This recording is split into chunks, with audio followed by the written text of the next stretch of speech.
Hello दोस्तों, आज की वीडियो में हम लोग देखने वाले हैं 2023 के लिए 2023 का जो बोर्ड एग्जाम होने वाला है क्लास 10th का, उसके लिए हम लोग काफ़ी इम्पोर्टेंट एसएसटी का यानी सामाजिक विज्ञान का क्वेश्चन देखने वाले हैं।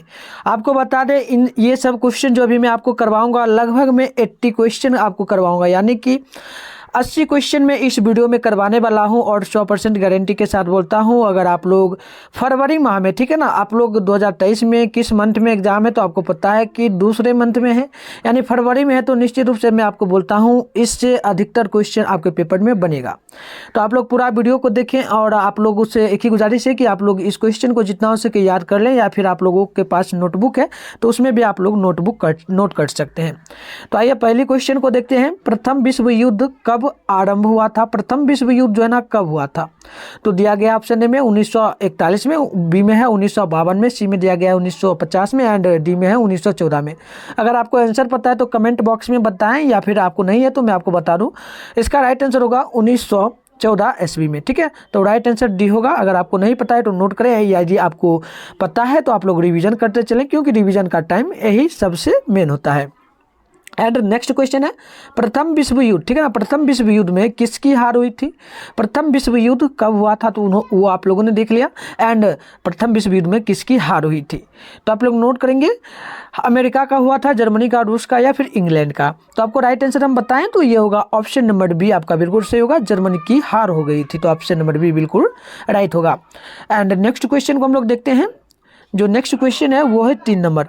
हिटलर का जन्म कहाँ हुआ था? हिटलर जो थे उनका जन्म किस देश में हुआ था? जर्मनी में हुआ था, इटली में, जापान में, या फिर ऑस्ट्रेलिया में?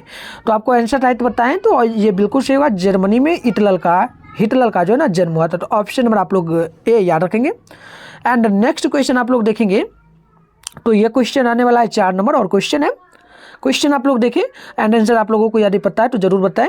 क्वेश्चन है भारतीय वन अधिनियम कब पारित हुआ था? तो आप लोग नोट करेंगे, इसका राइट आंसर होगा 4 का ऑप्शन नंबर बी, यानी कि 1865 ईस्वी में। एंड नेक्स्ट क्वेश्चन है तिलका मांझी का जन्म कब हुआ था? आप लोगों ने तिलका मांझी, आप लोगों को बता दें, आप लोगों ने ये बात सुना होगा, जब तक छोड़ेंगे नहीं तब तक तोड़ेंगे नहीं। क्या आपने सुना है कभी? आप लोग जरूर कमेंट करें।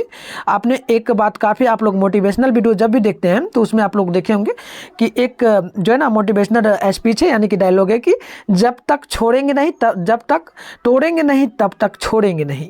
तो ये जो कहना था ना, ये कौन कहे? तो आप लोग याद रखेंगे तिलका मांझी। और काफ़ी भी आया है पेपर में, लगभग ये क्वेश्चन आ ही जाता है।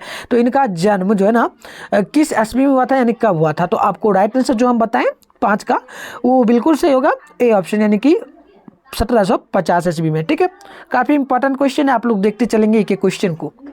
एंड अगली क्वेश्चन है गार्डन सिटी की अवधारणा किसने विकसित की थी? तो राइट आंसर आप लोग नोट करेंगे 6 का, तो वो ऑप्शन होगा ए, यानी कि एजे वेनर। ठीक है ना, एवेजेनर हॉवर्ड, यानी कि ऑप्शन नंबर बिल्कुल ए राइट होगा। एंड नेक्स्ट क्वेश्चन आप लोग देखेंगे जो 7 नंबर है, गिरमिटिया किसे कहा जाता है? देखिए बता दें, गिरमिटिया मजदूर जो है ना, गिरमिटिया मजदूर, ये 2 नंबर के लिए प्रश्न भी बनता है पेपर में, पूछा जाता है कि गिरमिटिया मजदूर बिहार के किस क्षेत्र से लाया जाता है? तो पश्चिमी क्षेत्र से, उत्तर पश्चिमी क्षेत्र से। और आपसे ये पूछा जाए कि भारत में गिरमिटिया मजदूर जो है ना किस किस राज्य से आता है? तो आप लोग यूपी, बिहार, यूपी याद रखेंगे, यूपी एंड बिहार। ठीक है, इन दोनों जगह से लाया जाता है गिरमिटिया मजदूर को। ठीक है, बाहर में जो काम करते हैं, कलकत्ता होगा, दिल्ली में जो काम करते हैं, उन्हीं को गिरमिटिया मजदूर भी कहा जाता है। ठीक है, तो आप लोगों से अगर पूछा जाए गिरमिटिया मजदूर के बारे में 2 नंबर के लिए प्रश्न, तो आप लोग लिख देना कि गिरमिटिया मजदूर जो है ना वो बिहार एंड यूपी से बुलाया जाता है, और वो सभी बाहर में जा करके, यानी कि कलकत्ता, दिल्ली, मुंबई, यहाँ पर सभी लोग मजदूरी करते हैं, तो उन्हीं सभी को हम लोग गिरमिटिया मजदूर करते हैं। बस इतना लिख दोगे तो 2 नंबर आपको लगभग दे ही दिया जाएगा। ठीक है, तो इतना आप लोग याद रखेंगे, यानी गिरमिटिया मजदूर कहाँ जाता है, गिरमिटिया मजदूर किसे कहा जाता है? तो ये भी आप लोगों को याद रखना, ये अनुबंधित मजदूरों को कहा जाता है। ठीक है, तो आप लोग नोट करेंगे, तो ऑप्शन नंबर ए बिल्कुल राइट होगा 7 नंबर का। ठीक है, काफी नॉलेजफुल सभी प्रश्न, ठीक है, और सभी प्रश्न लगभग पेपर में आ ही जाएगा। तो आप लोग एक एक क्वेश्चन को हम कहेंगे याद करते चले हमारे साथ। अब अगली क्वेश्चन है हिंद चीन पहुंचने वाले प्रथम व्यापारी कौन थे? हिंद चीन में जब पहुंचे थे तो प्रथम व्यापारी जो था वह कौन था? तो अंग्रेजन था, फ्रांसीसी था, पुर्तगाली था, या फिर डच था? तो तो आपको आंसर जो हम बता रहे हैं बिल्कुल सही होगा ऑप्शन नंबर सी, यानी कि पुर्तगाली था, पुर्तगाली। ठीक है, आप लोग नोट करेंगे। एंड अगली क्वेश्चन 9 नंबर है, अखिल भारतीय ट्रेड यूनियन कांग्रेस की स्थापना कब हुई थी? तो 9 नंबर का आप लोग नोट करेंगे ना, तो ऑप्शन नंबर डी बिल्कुल राइट होगा, यानी कि 1920 ईस्वी आप याद रखेंगे। ठीक है, तो नेक्स्ट क्वेश्चन 10 नंबर रहने वाला है, बेस्टिल का, ठीक है ना, बेस्टिल का पतन कब हुआ था? बेस्टिल का पतन कब हुआ था? तो 10 नंबर का आप लोग नोट करेंगे, तो ऑप्शन नंबर सी होगा 14 जुलाई 1789 ईस्वी में। ठीक है, तो ऑप्शन नंबर आप लोग सी नोट कर लीजिएगा, काफी इंपॉर्टेंट सभी प्रश्न होगा। एंड अगले क्वेश्चन आप लोग देखेंगे तो 11 नंबर है, निम्न में से कौन उपभोक्ता उद्योग है? उपभोक्ता उद्योग क्या है? तो आप लोग नोट करेंगे ऑप्शन नंबर ए, उपभोक्ता उद्योग का मतलब क्या हो गया कि फसल, जो खेतों में फसल उगाई गई है उससे जो सामान बनता है उसे उपभोक्ता उद्योग कहा जाता है। तो चीनी जो बनती है ना, गन्ना से बनता है, आपको पता है ना, गन्ना, तो गन्ना से बनता है, तो गन्ना हो गया क्या हमारा? उपभोक्ता हो गया। तो आप लोग नोट करेंगे उपभोक्ता। ठीक है, काफ़ी बार ये सब प्रश्न पेपर में आया हुआ है एंड लगभग आ ही जाएगा, तो आप लोग नोट करते चलें। एंड 12 नंबर है, बिहार के कितने भौगोलिक क्षेत्र पर वन का फैलाव है? तो आप लोग 12 नंबर का नोट करेंगे ना, तो ऑप्शन नंबर डी बिल्कुल सही होना चाहिए, 7% आप लोग नोट करेंगे। ठीक है, एंड अगली क्वेश्चन जो है 13 नंबर, सोपानी कृषि किस राज्य में प्रचलित है? सोपानी कृषि जो है ना किस राज्य में होती है? सोपानी कृषि आपको बता दें, छोटा छोटा पहाड़ों पर जो किया जाता है ना, छोटा छोटा इस प्रकार से बनाकर आरी के द्वारा, यानी कि छोटा छोटा जो होता है ना इस प्रकार से बना लिया जाता है, बीच में पानी दे दिया जाता है, उसी को सोपानी कृषि कहा जाता है। ये सभी बिहार के गया जिला में देखने को काफ़ी मिलता है। तो ऑप्शन में आप लोग नोट करेंगे ना, तो सोपानी कृषि हमें पूछा जा रहा है राज्य के लिए, तो काफ़ी इंपॉर्टेंट क्वेश्चन है ये, आप लोग नोट करेंगे उत्तराखंड के लिए। ठीक है जी, 13 नंबर का आप लोग नोट करेंगे उत्तराखंड, क्योंकि उत्तराखंड में काफ़ी पहाड़े हैं, वहाँ पर भी इसी प्रकार से खेती की जाती है। और बिहार में अगर आपसे पूछा जाए कौन सा जिला है, तो आप लोग गया जिला नोट कर लीजिएगा। ठीक है, गया जिला, काफ़ी इंपॉर्टेंट प्रश्न ये भी होता है। तो आप लोग 14 नंबर देखेंगे, तो 14 नंबर है, देश के बांधों को किसने भारत का मंदिर कहा? देश के जो बांध है उनमें से भारत का मंदिर किसे कहा गया है? तो 14 का आप लोग नोट करेंगे ना, तो ऑप्शन नंबर सी बिल्कुल सही होगा, पंडित नेहरू, पंडित जवाहरलाल नेहरू। और एक प्रश्न आप लोग याद रखना, पेपर में तो नहीं आता है बट आपसे पूछा जा सकता है कि भारत का प्रथम प्रधानमंत्री कौन था? तो पंडित जवाहरलाल नेहरू ही थे। ठीक है, तो ये भी आप लोग याद रखिएगा, कॉम्पिटिशन एग्जाम के लिए ये काफ़ी इंपॉर्टेंट रहेगा। एंड 15 नंबर है, मरुस्थलीय मृदा किस राज्य में पाई जाती है? मरुस्थलीय का मतलब क्या हो गया कि वैसी मृदा जिस पे हम लोग कोई फसल नहीं उगा सकते हैं। ठीक है, तो किस राज्य में पाई जाएगी? तो आप लोग अंदाजा लगा लो ना, राजस्थान में होगा कि उत्तर प्रदेश, कर्नाटक या फिर महाराष्ट्र। आप लोग कमेंट जरूर करना 15 नंबर का। बट मैं आपको आंसर बताऊं तो ये राजस्थान बिल्कुल सही होगा, आप लोगों ने सही सोचा, क्योंकि वहाँ पर जो है ना बालू रेतीला मिट्टी पाई जाती है। ठीक है, चलिए बिल्कुल सही होगा। और अभी तक आप लोगों ने चैनल को सब्सक्राइब नहीं किया है तो आप लोग सब्सक्राइब करते चले जितना हो सके। ठीक है, क्योंकि एग्जाम तक आपको इसी प्रकार से क्लासेस करवाई जाएगी एंड आपको नोट्स लेना हो ना, नोट्स तो वो भी आपको मिल जाएगा किस में, तो आप लोग जाइएगा टेलीग्राम पे, वहाँ पे सर्च कीजिएगा मिथुन स्टडी सेंटर। आप लोग देख ले नीचे चैनल का जो यहाँ पर देखिएगा, इस साइड में आप लोगों को लिखा हुआ मिलेगा मिथुन स्टडी सेंटर, उस पर आप लोग देख लीजिए चैनल का नाम एंड आप लोग आराम से टेलीग्राम पर जाकर सर्च कर लीजिएगा, तो ग्रुप आएगा, उसको भी ज्वाइन कर लीजिएगा। एंड हमारे नंबर आप लोग ले सकते हैं, नंबर आपको दे दे 600, देखिएगा 696 98 एंड 095, इस पर आप लोग यस सर करके मैसेज करेंगे तो आपको मैं व्हाट्सएप ग्रुप में भी ऐड कर दूंगा एंड वहाँ पर आपको काफ़ी नॉलेज मिलेगा, काफ़ी नोट्स मिलता है। आप लोग उन लोगों को एग्जाम के लिए फ्री में नोट्स मिलेगा, आप लोग याद रखेंगे फ्री में। ठीक है, तो आप लोग जरूर ज्वाइन करें हमारे इस क्लास को एंड ग्रुप को। ठीक है जी, तो नेक्स्ट क्वेश्चन आप लोग देखेंगे, तो अगली क्वेश्चन है 16 नंबर, फसल के बोने चूँकि बढ़ने और पकने के लिए उपयुक्त मौसम क्या होना चाहिए, क्या कहलाता है? देखिए, जब हम फसल को बो देते हैं यानी खेतों में बो देते हैं एंड बढ़ता है थोड़ा थोड़ा एंड वो पक जब जाता है तो वो काटने युग जब हो जाता है, जो फसल को हम लोग अपने घर में लाते हैं, तो वो कौन सा मौसम होना चाहिए? तो आप लोग नोट करेंगे, तो 16 नंबर का बिल्कुल राइट आंसर जो होगा ना वो आप लोग नोट करेंगे, वर्धन काल होता है, उसे हम लोग वर्धन काल कहते हैं, आप लोग नोट कर लेंगे। एंड 17 नंबर है, बिहार में कितने प्रतिशत भौगोलिक क्षेत्र में वन का फैलाव है? काफी इंपॉर्टेंट है, आप लोग नोट करेंगे 7%। ठीक है, एंड अगली क्वेश्चन आप लोग देखेंगे यूरेनियम का प्रमुख उत्पादक स्थल क्या है? यूरेनियम का प्रमुख उत्पादक स्थल क्या है? तो 18 का आप लोग नोट करेंगे तो ऑप्शन नंबर होगा डी, घाटनशिला, ठीक है, घाटशिला। एंड अगली क्वेश्चन आप लोग देखेंगे, बिहार में रज्जू मार्ग कहाँ है? काफी भी क्वेश्चन होता है, आप लोगों से गुजारिश करेंगे कि इसको आप लोग एक नोटबुक में नोट ही कर लें, एंड याद अगर आपको है तो याद कर ले। क्वेश्चन है, बिहार में रज्जू मार्ग कहाँ है? सीधे पेपर में रहेगा, सेम यही क्वेश्चन, सेम यही ऑप्शन, तो आप लोग ऑप्शन क्या मारना, तो राजगीर में मार के आ जाना, ऑप्शन नंबर सी में आप लोग मार के आना, ठीक है। आपको बता दें, अगर आप लोग बिहार बोर्ड के बच्चे हैं तो बिहार बोर्ड में क्या होता है आप लोगों को नहीं पता तो मैं आपको बता दूं। बिहार बोर्ड में अगर आप लोग क्वेश्चन आपको याद है ना और ऑप्शन याद है तो आप लोग सीधे टिक मार देना, क्योंकि बिहार बोर्ड में हम देख रहे हैं काफ़ी सालों से, लगभग 10 साल प्लस से हम देखे हैं कि ऑप्शन जो ना चेंज नहीं होता। अगर आपको क्वेश्चन याद नहीं भी है, अगर उसका ऑप्शन भी याद है, अगर आपको लगे कि ये क्वेश्चन का ये ऑप्शन होना चाहिए तो निश्चित रूप से आप लोग ऑप्शन में टिक मारना, आपको प्रश्न आंसर देखने की जरूरत नहीं है, और सेम वही मिलेगा, आप वही ऑप्शन में मारना, कोई चेंजिंग नहीं लगेगा, ठीक है। तो ये बात आप लोगों को मैंने बता दिया, क्योंकि आपका एग्जाम लगभग नज़दीक है, लगभग 2 मंथ है, उससे भी कम ही शायद होना चाहिए। तो आप लोगों को मैंने ये बताना काफ़ी मुझे अच्छा लगा, तो मैंने आपको बता दिया, ठीक है। आप लोग इतना बात जरूर याद रखेंगे। एंड नेक्स्ट क्वेश्चन देखेंगे, निम्नलिखित में से कौन उद्योग कृषि पर आधारित नहीं है? उद्योग कृषि पर आधारित क्या नहीं हो सकता है? तो देखिए, सीमेंट जो होता है ना, सीमेंट, इसमें क्या क्या होता है, चूना पत्थर गिट्टी होता है, ये सब लगता है, तो ये कृषि पर आधारित नहीं होगा, ठीक है।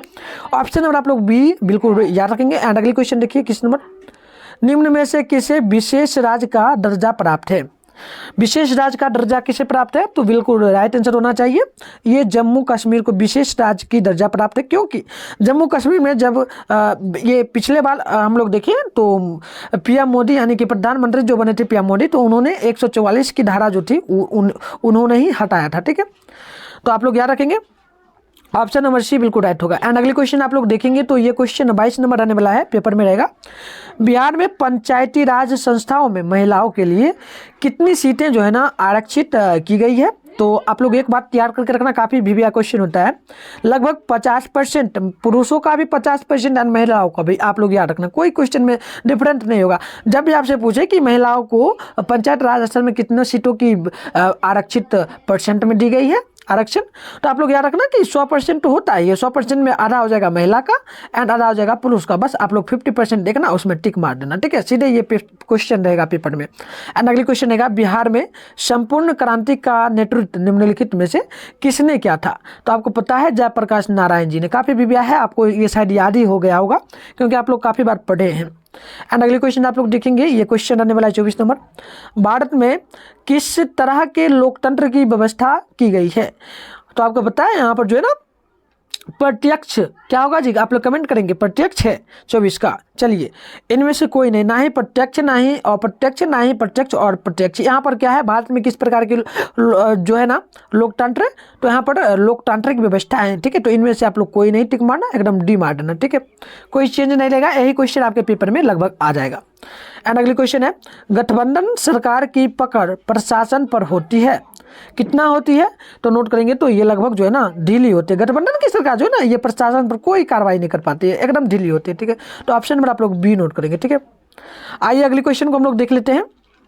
ये क्वेश्चन आने वाला है 26 नंबर, लोकसभा में निर्वाचित हेतु कुल सीटों की संख्या कितनी? काफी विविध क्वेश्चन है, आपसे पूछा जाएगा कि लोकसभा में निर्वाचित के लिए कितनी सीटें हैं। आप लोगों को पता है कि 2023 में होने जा रहा है इसका लोकसभा का चुनाव, आपको पता है, तो उसमें कितनी सीटें होती हैं यही पूछा जा रहा है। तो नोट करेंगे आप लोग, काफ़ी इंपॉर्टेंट होगा, काफ़ी नॉलेजफुल सवाल है। तो 554 होती है, 554 कुल सीटें होती है, लेकिन चुनाव कितने सीटों पर होता है ये भी आप लोग याद रखेंगे। चुनाव लगभग होता है 543 सीटों पर, 2 सीट जो है ना ये क्या होता है, ये चल जाता है प्रधान, ये क्या कहते हैं आप लोग, ये राज पर जो होते हैं ना, सॉरी राज पर नहीं, जो ये हमारे क्या है अभी के टाइम में, आप लोग नोट करेंगे ये जो राज्यसभा होता है ना, आप लोग नोट करेंगे, काफ़ी इंपॉर्टेंट क्वेश्चन, थोड़ा सा रुकिए हम बता देते हैं, आपको ख्याल नहीं है बट आपको बता दें। 2 सीटें जो है ना, 2 सीटें चल जाती है, ये जो होता है ना राज्यपाल के पास चला जाता है। किसके पास चला जाता है? राज्यपाल के पास। आप लोगों को लिखने काफ़ी इंपॉर्टेंट होगा, ठीक है, ये आप लोग याद रखना। 2 सीटें राज्यपाल के पास चली जाती है एंड 543 सीटों पर चुनाव की जाती है और 2023 में लगभग इतने सीटों पर ही चुनाव होने वाला है।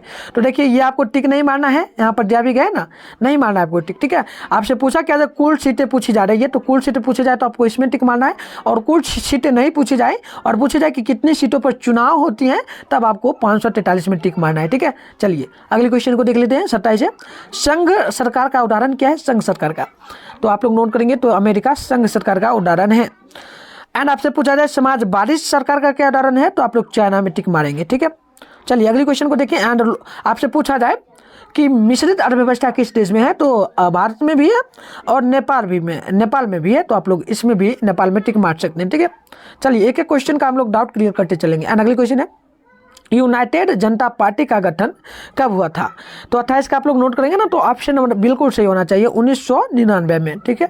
आप लोग 1999 नोट करके रखना, काफ़ी भिविया क्वेश्चन है, पेपर में आपको बताने एकदम छप जाएगा क्वेश्चन, ठीक है, कोई चेंज नहीं रहेगा, सिर्फ ऑप्शन आप लोग याद रखना।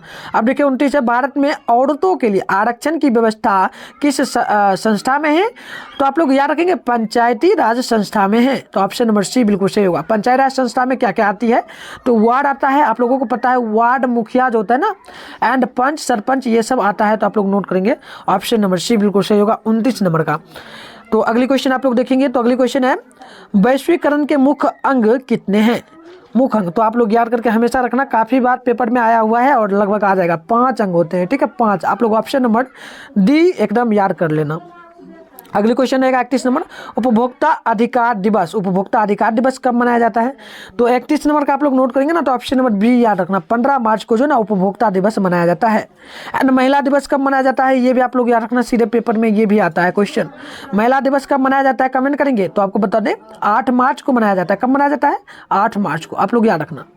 एंड अगले क्वेश्चन आप लोग देखेंगे, तो ये 32 नंबर है, कौन बीमारू यानी कि सिख होता है, बीमारू का मतलब बीमारू राज्य नहीं है, इनमें से कौन बीमारू राज्य नहीं है, तो आप लोग ट्रिक क्या याद रख सकते हो, बिहार, बीमारू BIMARU बीमारू। तो देखिए हम लोग यहाँ से बी से क्या होता है, बिहार हो जाएगा, बी से बिहार हो जाएगा।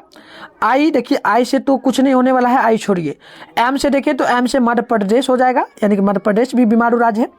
एंड हम लोग ए से देखें, तो ए से क्या होगा, उड़ीसा हो जाएगा, क्या हो जाएगा, बिल्कुल। एंड बच क्या गया, देखिए कर्नाटक के कहीं आया है, के नहीं, कहीं ये नहीं है, यानी कि कर्नाटक जो है ना बीमारू राज्य नहीं होगा, ठीक है। तो आप लोग याद रखना, ट्रिक पर ये पेपर में लगभग आ ही जाता है, लगभग आ ही भी करेगा, ठीक है, कोई दिक्कत नहीं, आ जाएगा एकदम निश्चित रूप से। आपसे ये पूछा जाएगा कि इनमें से कौन बीमारू राज्य है या फिर कौन बीमारू राज्य नहीं है, तो आप लोग ये ट्रिक याद रखना, BIMARU आपको पूरा बता दें। बी से बिहार, आई से क्या होता है, उत्तराखंड, एंड एम से मध्य प्रदेश, ए से अरुणाचल प्रदेश, आर से क्या होता है, तो उड़ीसा होता है, एंड यू से आप लोग याद रखेंगे अरुणाचल प्रदेश, ठीक है। तो ये सभी बीमारू राज्य के दर्जा में आती है, ठीक है। तो याद रखना, कोई डाउट नहीं रहेगा, सीधे आप लोग कोई भी क्वेश्चन दे इस प्रकार का तो आप लोग बना लेना, ठीक है। अब 33 नंबर है, बिहार की वित्तीय राजधानी किस शहर को कहा जाता है, बिहार की वित्तीय राजधानी, तो वित्तीय राजधानी क्या है, तो मुंबई थी पहले बिहार की वित्तीय राजधानी, वर्तमान में कही जाए तो दिल्ली, लेकिन वर्तमान में हमसे नहीं पूछा गया तो हम लोग मुंबई में टिक मारेंगे, ठीक है, 33 का। तो आइए नेक्स्ट क्वेश्चन को हम लोग देख लेते हैं। अगली क्वेश्चन क्या दिया गया है, तो अगली क्वेश्चन जो है ये है, बिहार एक कौन सी राज्य है, तो बिहार क्या है, तो बिहार कृषि प्रधान राज्य है, तो ऑप्शन नंबर सी आप लोग याद रखना। अब 35 है, सूचना का अधिकार किस प्रकार का अधिकार है, तो ये आप लोग याद करके रखेंगे, तो ये किस प्रकार का, वैधानिक है, गैर कानूनी है, धार्मिक या फिर परंपरागत है, तो 35 का आप लोग याद रखेंगे, वैधानिक संचार है सूचना का अधिकार। सूचना के आप लोग अभी मोबाइल देख रहे हो ना, ये सब सूचना का अधिकार ही है, ठीक है। चलिए अगली क्वेश्चन 36 नंबर है, भारत में योजना आयोग का गठन जो है ना कब किया गया था, तो नोट करेंगे 36 नंबर का, ये होगा आपका ऑप्शन नंबर ए बिल्कुल 15 मार्च 1950 ईस्वी को। एंड अगली क्वेश्चन है, व्यावसायिक बैंकों का राष्ट्रीयकरण किया गया, कब किया गया, तो नोट करेंगे, तो आप लोग 37 का क्या होगा जी, चलिए बिल्कुल सही होना चाहिए, ये होगा 1969 ईस्वी में, ठीक है।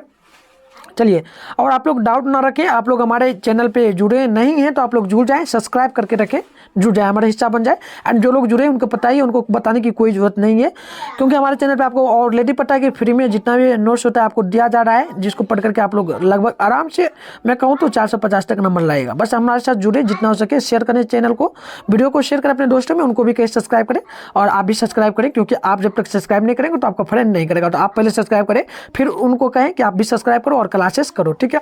तो 38 नंबर क्वेश्चन है, भारतीय रिजर्व बैंक की स्थापना कब की गई थी? सीधे पेपर में रहेगा, सीधे, कोई इसमें चेंजिंग नहीं रहेगा, ऑप्शन भी आपको सेम रहेगा। तो आप लोग टिक मार के किस में आना है, चलिए आपको टिक मार के आना है बी में, 1935 में।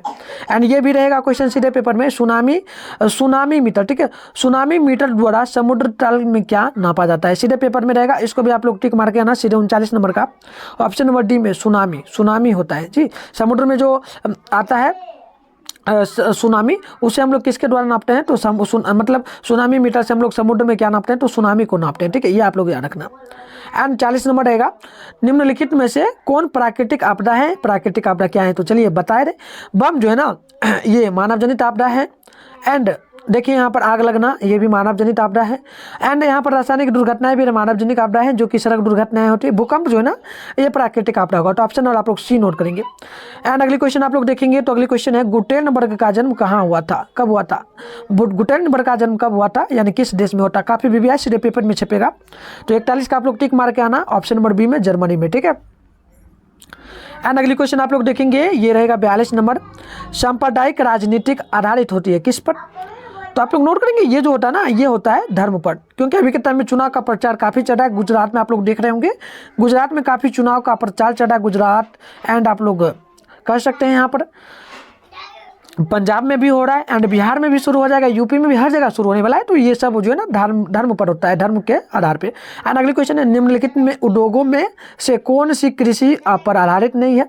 तो ये सीमेंट, आपको मैंने बताया चूना पत्थर होता है, तो ये सीमेंट जो है ना कृषि पर आधारित नहीं होगी। एंड अगली क्वेश्चन आप लोग देखें, वॉर एंड पीस की रचना किसने की है? तो 44 का आप लोग सीधे टिक मार के आइएगा, ऑप्शन नंबर बी में, लियो टॉल्स्टॉय ने। ऑप्शन नंबर आप लोग क्या मार के आइएगा? बी में मार के आइएगा, ठीक है। एंड अगली क्वेश्चन देखेंगे, चावल कौन सी फसल है? चावल। तो आप लोग सीधे टिक मार के आना, सीधे यही पूछा जाएगा, गेहूं पूछा जाएगा कौन सा फसल, या फिर चावल। तो कोई चेंज नहीं है, चावल आपसे पूछा जाए तो ऑप्शन आपको सिर्फ याद रखना है, ऑप्शन याद रखेंगे, ठीक है। ऑप्शन क्या होगा? तो चलिए आपको बता दें, ऑप्शन आप लोग सीधे टिक मार के आना, खरीफ फसल, सीधे ए में मार के आइएगा, कोई चेंज नहीं होगा। एंड ये क्वेश्चन भी सीधे पेपर में रहेगा, नई आर्थिक नीति में किसे सम्मिलित नहीं किया गया है? सीधे पेपर में छपेगा, तो टिक मार के आइएगा, ऑप्शन नंबर आप लोग ये ए में, यानी कि नियंत्रित अर्थव्यवस्था में, ठीक है, 46 का। एंड अगली क्वेश्चन आप लोग देखिए, एंड कमेंट भी करते चले जितना हो सके, ठीक है। अगली क्वेश्चन है, सौर ऊर्जा निम्नलिखित में से कौन सा संसाधन है? सौर ऊर्जा, चलिए बिल्कुल सही होना चाहिए आप लोगों का, नवीकरणीय संसाधन होगा। एंड अगली क्वेश्चन आप लोग देखेंगे, WTO, यानी कि WTO का फुल फॉर्म क्या होता है? विश्व व्यापार संगठन, ठीक है, विश्व व्यापार संगठन होता है। तो इसकी स्थापना किस वर्ष की गई थी? तो 48 का आप लोग आंसर बताना, चलिए बिल्कुल सही होना चाहिए, 1995 ईस्वी में। देखिए अगर आपको याद ना रहे तो आपको बता दें, 2000 आप लोग ईस्वी याद रखना, 2000 ईस्वी याद रखना। इसमें आप लोग क्या करना, इसमें 5 वर्ष घटा देना। कितना घटाना? 5 वर्ष घटाना, 5 वर्ष घटाइएगा तो क्या होगा? 5 वर्ष घटाएंगे तो ये सीधे आ जाएगा 1995, यानी कि 1995। ट्रिक मैंने आपको बता दिया, बस 5 साल आप लोग घटाना। WTO जहाँ भी लिखा मिल जाए, उस अगर पूछ जाए इसकी स्थापना कब हुई थी, तो आप लोग सीधे 2000 ईस्वी, अगर आपको याद है 2000 ईस्वी लिखना, एंड उसमें आप लोग 5 वर्ष घटाना, सीधे आप लोग 1995 याद रखना, ठीक है, 1995 सीधे टिक मारना, कोई दिक्कत नहीं होगा, ठीक है। अगर आप लोगों को याद नहीं रहता है तब मैं आपको बता रहा हूँ, अगर याद रहता है तो बिल्कुल अच्छी बात है। और देखिए ये पेपर में भी सीधे रहेगा, भारत में विद्या वर्ष जो है ना ये कब से कब होता है, सीधे पेपर में रहेगा। तो याद रखना, ऑप्शन नंबर क्या होगा? ऑप्शन नंबर आपको बता दें, ऑप्शन नंबर जो होगा ना सी होगा, 1 अप्रैल से 31 मार्च के बीच। आपको कोई कुछ नहीं देखना है, सिर्फ ये क्वेश्चन पूछ दे तो आप लोग ऑप्शन नंबर सी में मार के आना। एंड ये क्वेश्चन भी रहेगा, बृहद क्षेत्र में जल की उपस्थिति के कारण पृथ्वी को क्या कहा जाता है? तो पृथ्वी को हम लोग इसके कारण क्या कहते हैं? तो ऑप्शन आपको बताएंगे, सीधे ऑप्शन आप लोग याद रखना, 50 का ऑप्शन याद रखना, इसे हम लोग नीला क्षेत्र कहते हैं, नीला ग्रह कहते हैं, ठीक है।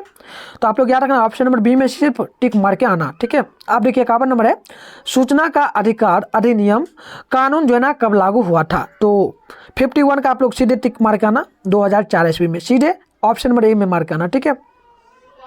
एंड अगली क्वेश्चन आप लोग देखेंगे, वर्तमान में नेपाल की शासन प्रणाली क्या है?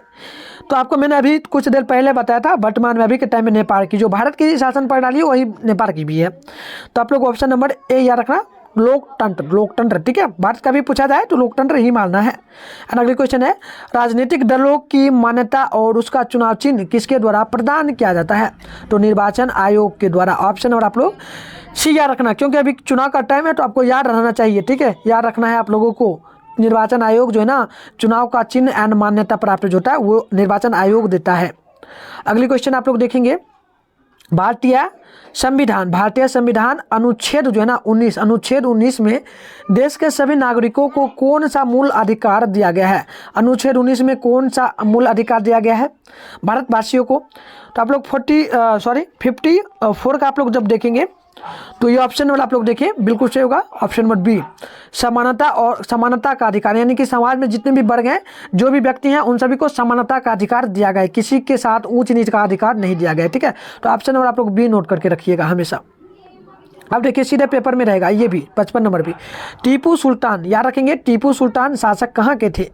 तो 55 का आप लोग ऑप्शन नंबर ए याद रखिएगा, मैसूर के थे। एंड अगली क्वेश्चन रहेगा, जालियांवाला बाग हत्याकांड कब हुआ था? सीधे पेपर में रहेगा, सीधे, ठीक है।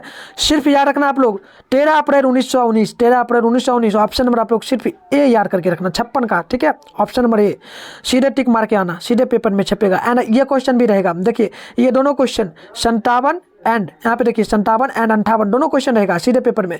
निम्नलिखित नदियों में किसे बिहार का शोक कहा जाता है? बिहार का शोक किसे कहा जाता है याद रखना आप लोग, सीधे पेपर में छपेगा। तो ये होगा ऑप्शन नंबर सी, कोसी नदी को। एंड अगली क्वेश्चन देखिएगा, सिखों के 10वें गुरु गोविंद सिंह वो थे, ठीक है। उस सिखों के 10वें गुरु और अंतिम गुरु श्री गुरु गोविंद सिंह का जन्म बिहार के किस नगर में यानी कि किस जिला में हुआ? तो पटना आप लोग याद रखिएगा, पटना में, ठीक है। एंड अगली क्वेश्चन आप लोग देखिएगा 59 नंबर जो रहने वाला है, अंकोर वाट के मंदिर का निर्माण किस शासक के द्वारा करवाया गया था? तो याद रखेंगे आप लोग सूर्यवर्मन द्वितीय के द्वारा। देखिए 59 का आप लोग कमेंट करें, चलिए सूर्यवर्मन द्वितीय के द्वारा। ऑप्शन नंबर आप लोग सीधे ए में मार के आइएगा, टिक। अब अगली क्वेश्चन है, पंचायती राज व्यवस्था सर्वप्रथम किस राज्य में लागू किया गया था? तो ये सबसे पहले जो है ना राजस्थान में शुरू हुआ था। और कब हुआ था? तो 2000 आप लोग याद रखेंगे 5 ईस्वी में शुरू हुआ था, ठीक है। एंड इसमें महिलाओं के आरक्षण क्या है? तो 50% है, ये भी आप लोग याद रखना। सीधे क्वेश्चन रहेगा, तीनों में से एक क्वेश्चन छपेगा, नोट करके रखना मेरी बात को आप लोग, ठीक है। चलिए 7 नंबर का बता देना, 7 का कहाँ क्या दिया है जी? चलिए 7 नंबर का देख लेते हैं, 7 का दिया गया है। चलिए 7 का देखिए राजस्थान ही होना चाहिए, बिहार नहीं होगा, बिहार ऑप्शन में बता रहे, ठीक है। बिहार नहीं होगा, राजस्थान ही होगा, ठीक है। आप लोग राजस्थान याद रखना। अब अगली क्वेश्चन देखिए 61 नंबर है, योजना आयोग को भंग कर कौन सा आयोग बना? तो आपको पता है ये नीति आयोग बना था, योजना आयोग को भंग करके, ठीक है। तो 61 का ये होना चाहिए। एंड अगली क्वेश्चन है, निम्न में से कौन बीमारू राज्य है? चलिए यहाँ पर देखिए तिरिक आपको मैंने तिरिक बता दिया था, आपको कमेंट कर देना है क्या होगा। चलिए कमेंट आप लोग प्रयास करें बताने का, बीमारू राज्य इनमें से क्या है? तो देखिए बिल्कुल सही होगा आपका ऑप्शन बिहार भी होगा, मध्य प्रदेश एंड उड़ीसा भी, यानी ऑप्शन नंबर डी आप लोग मारे हैं, टिक, डी मारे हैं, बिल्कुल सही होगा, डी होगा। अब अगली क्वेश्चन है, भारतीय जनता पार्टी की स्थापना कब हुई थी? तो बिल्कुल सही होना चाहिए आप लोगों का 1980 में। भारतीय जनता पार्टी क्या है जी? बीजेपी की स्थापना 1980 में हुई थी। एंड अगली क्वेश्चन देखिए, अंतर्राष्ट्रीय महिला दिवस किस तिथि को मनाया जाता है? मैंने आपको पहले ही आंसर इसका बता दिया था, कब मनाया जाता है? तो चलिए 64 का बिल्कुल होना चाहिए, क्या है? चलिए 10 मार्च दिया गया है, 10 मार्च होगा क्या? 64 का क्या है? चलिए बिल्कुल सही होगा, 8 मार्च होगा, ठीक है। अगली क्वेश्चन देखिए, अगली क्वेश्चन है, यूरेनियम का प्रमुख उत्पादक केंद्र क्या है? तो आप लोग नोट करेंगे ना, ये क्या होगा? चलिए डिग वही होगा क्या, या जादूगोरा होगा? जादू में आप लोग मत उलझ जाना, जादू अभी जादू चल रहा है ना, ठीक है। क्या क्या चला? तो गर्ल्स का बॉयज पे चल रहा है एंड बॉयज का क्या गर्ल्स पे, तो ये इन सभी से आप लोग बच के रहें, ठीक है। एग्जाम आया आपका। चलिए अगले क्वेश्चन आंसर बताइए आप लोग 65 का, तो देख लेते हैं। बिल्कुल सही होगा, जादू गोरा ही होगा, जादू में आप लोगों को पढ़ना नहीं है लेकिन जादू गोरा होगा। अब देखिए अगली क्वेश्चन है, सुनामी कहाँ आती है? सुनामी पता है सभी को, समुद्र में आती है, ठीक है। अब अगली क्वेश्चन है, लोकतंत्र की सफलता निर्भर किस पर करती है? तो देखिए ये पेपर में सीधे छपता है, ये क्वेश्चन एंड ऑप्शन भी रहता है सेम। तो आप लोग 67 का याद रखिएगा, ऑप्शन नंबर सी, नागरिकों के विवेकपूर्ण सहभागिता पर, ऑप्शन नंबर सी बिल्कुल सही होगा। अब अगली क्वेश्चन देखिए, ये क्वेश्चन भी सीधे पेपर में रहेगा और क्वेश्चन है, किसने कहा बिहार के विकास के बिना भारत का विकास संभव ही नहीं, यानी कि बिहार के विकास के बिना भारत का विकास नहीं हो पाएगा। तो आप लोग याद रखेंगे डॉक्टर APJ अब्दुल कलाम जी का कहना था। तो ऑप्शन नंबर ए बिल्कुल राइट होगा 68 का 68 का। ठीक है, अब अगली क्वेश्चन है बोलिया, ठीक है ना, बोलीविया में जन संघर्ष का मुख्य कारण जो था ना क्या था, तो वो पानी की कीमती में वृद्धि, यानी पानी में क्या होता था, पानी बेचा जाता था वहाँ पर। बोलीविया एक कंट्री है यानी कि देश है, वहाँ पर पानी की क्या हुआ, पानी जो है ना कम मिलता है वहाँ पर, बट पानी बिकता है। तो वहाँ पर क्या किया गया, पानी में बहुत तेज़ी से कीमत उसका बढ़ा दिया गया, इसी के कारण वहाँ पर जन संघर्ष हो गया था। तो अगली क्वेश्चन देखिए 70 नंबर है, भारत का राष्ट्रीय पक्षी क्या है। देखिए काफ़ी ये तो किसी को बच्चा को भी पता रहता है। भारत का राष्ट्रीय पशु क्या है, तो पशु तो आपको पता है गाय है, पशु क्या है, गाय है। यार यहाँ पर आपसे पूछा जाए राष्ट्रीय पक्षी क्या है, राष्ट्रीय पक्षी, चलिए पशु पूछा गया, गाय बिल्कुल होगा। पक्षी क्या होगा, चलिए बिल्कुल सही होना चाहिए, मोर होगा। क्या होगा, मयूर, मयूर होगा। ठीक है, मोर डे या फिर मयूर, आप लोग मार देना टिक ऑप्शन नंबर सी में। 70 का एक बार देख भी लेते हैं, क्या होना चाहिए, बिल्कुल होना ही चाहिए, होना चाहिए क्या, चलिए।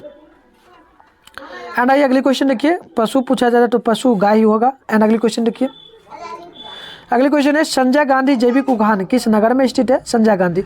तो ये आप लोग याद रखेंगे, ये लगभग जो है ना ये पटना में है। एंड अगली क्वेश्चन है वेदों की ओर लौटो का नारा किसने दिया था, तो ये दिए थे कौन, याद रखना आप लोग, कंपटीशन एग्जाम में भी बनता है ये सब क्वेश्चन। स्वामी दयानंद सरस्वती ने, स्वामी विवेकानंद में नहीं मारना, विवेकानंद में नहीं मारना है आपको, स्वामी दयानंद सरस्वती। आप लोग सिर्फ इतना देखना, जब भी पूछे कि वेदों की ओर नोटों का नारा किसने दिया था, तो आप लोग सरस्वती देखना किस में लगा है, किस ऑप्शन में, लास्ट में, बस उसमें टिक मार देना, ऑप्शन नंबर सी में सीधे मार देना आप लोग। ठीक है, आप देखिए अगली क्वेश्चन सीधे पेपर में ये भी रहेगा, Tata iron and steel company की स्थापना कब की गई थी, तो सीधे आप लोग टिक मार के आना 1960 में, यानी ऑप्शन नंबर बी में। अब रहेगा 75 नंबर, किसने कहा संसाधन होते नहीं बल्कि बनते हैं, किनको नहीं पता है जी, सभी कमेंट करें। चलिए बिल्कुल सभी को पता है, जिमरमैन ने कहा था, ऑप्शन नंबर ए बिल्कुल सही होगा, क्योंकि आप लोगों का रिवीजन हो रहा है, क्योंकि आप लोगों ने पढ़ लिया, पूरा याद है आपको, बस रिवीजन करना है। अब अगली क्वेश्चन, इनमें से कौन सा संस्थागत वित्त का साधन है, तो 75 का आप लोग नोट करेंगे ना, तो ऑप्शन नंबर बी सी होगा, व्यावसायिक बैंक। एंड अगली क्वेश्चन देखिए, राष्ट्रीय विकास परिषद का गठन कब हुआ था, तो चलिए बिल्कुल सही होना चाहिए आप लोगों का, ये होगा 1952 ईस्वी में। कब होगा, 1952। आप चलिए अगली क्वेश्चन है, सविनय अवज्ञा आंदोलन किस यात्रा से शुरू की गई थी, तो ये दांडी यात्रा से की गई थी। कब की गई थी, तो 1930 में। चलिए आप लोग कमेंट करें क्या यही होना चाहिए, तो बिल्कुल यही होगा, यही होगा, ऑप्शन नंबर सी होगा। एंड अगली क्वेश्चन है, निम्नलिखित में से किसको प्राथमिक क्षेत्र कहा जाता है, तो कृषि को प्राथमिक क्षेत्र कहा जाता है। एंड द्वितीयक क्षेत्र पूछे तो औद्योगिक क्षेत्र को द्वितीयक क्षेत्र, एंड तृतीयक क्षेत्र पूछे तो सेवा क्षेत्र को। तीनों क्वेश्चन में से एक क्वेश्चन सीधे आएगा, और आप लोग याद रखना। फिर से आपको बता रहे, प्राथमिक क्षेत्र कृषि क्षेत्र को, द्वितीयक क्षेत्र किसे, तो औद्योगिक क्षेत्र को कहा जाता है, एंड तृतीयक क्षेत्र पूछे तो सेवा क्षेत्र को, सीधे आप लोग याद रखना। ठीक है, चलिए लिख देते हैं, इसे आप लोग नोट कर लीजिए, ये प्राथमिक क्षेत्र हो गया, ये द्वितीयक क्षेत्र हो गया, ये तृतीयक क्षेत्र हो गया। अगर आप लोग स्क्रीनशॉट मारना चाहें तो मार लें, एंड आप नोटबुक में नोट कर लीजिएगा। ठीक है, एंड अगली क्वेश्चन देखिए, प्राथमिक ऊर्जा का उदाहरण कौन सा नहीं है, प्राथमिक ऊर्जा का, तो 79 का आप लोग नोट करेंगे ना, तो बिल्कुल सही होना चाहिए। क्या होगा, चलिए ऑप्शन नंबर बी होगा, विद्युत। ठीक है, आप देखिए लास्ट क्वेश्चन होगी आज की क्लास की। ठीक है, और क्वेश्चन है संचार का सबसे लोकप्रिय साधन क्या है, तो देखिए मोबाइल भी दिया है। आप लोग याद रखना, एक बात याद रखना, आप लोगों को मोबाइल में टिक नहीं मारना है, कभी भी नहीं मारना है।